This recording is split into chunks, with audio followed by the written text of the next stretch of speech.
এবং আমি খুব আনন্দিত যে বরবাদকে সবাই আপনারা এত ভালোবাসেন। কেমন আছেন সবাই? এনার্জি ঠিকঠাক আছে?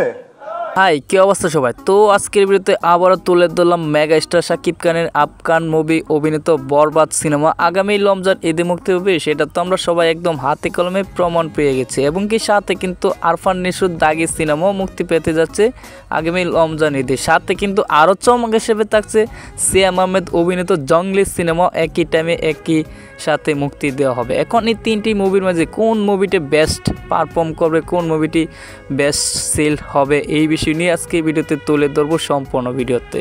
এখন কথা হচ্ছে যেটা বাংলার কিং খান মেগাস্টার শাকিব খান। শাকিব খানের সিনেমা ঈদের মুক্তি দেওয়া মানে কি সিনেমা হল মালিকের মনে একটা আলাদা উত্তেজনা সৃষ্টি করা। বাংলার কিং খান মেগাস্টার শাকিব খানের সিনেমা হলে রিলিজ দেওয়ার জন্য প্রত্যেকটা সিনেমা হল মালিকেরা কিন্তু প্রযোজক ডাইরেক্টর কাছে লাইন ধরে সিরিয়াল ধরে দাঁড়িয়ে থাকে।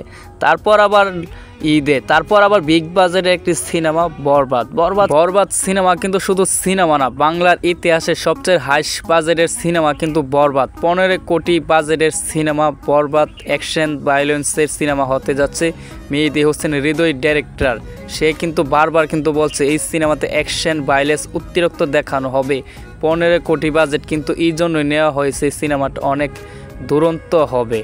তাই সেই হিসেবে আমি বলতে চাচ্ছি, এটা আমার ব্যক্তিগতভাবে বরবাদ সিনেমা মেগাস্টার শাকিব খানের সাথে টিক্কা দিয়ে কি তারা সিয়াম আহমেদ আরফান নিশু তারা হলের সংখ্যা কি বাড়াতে পারবে?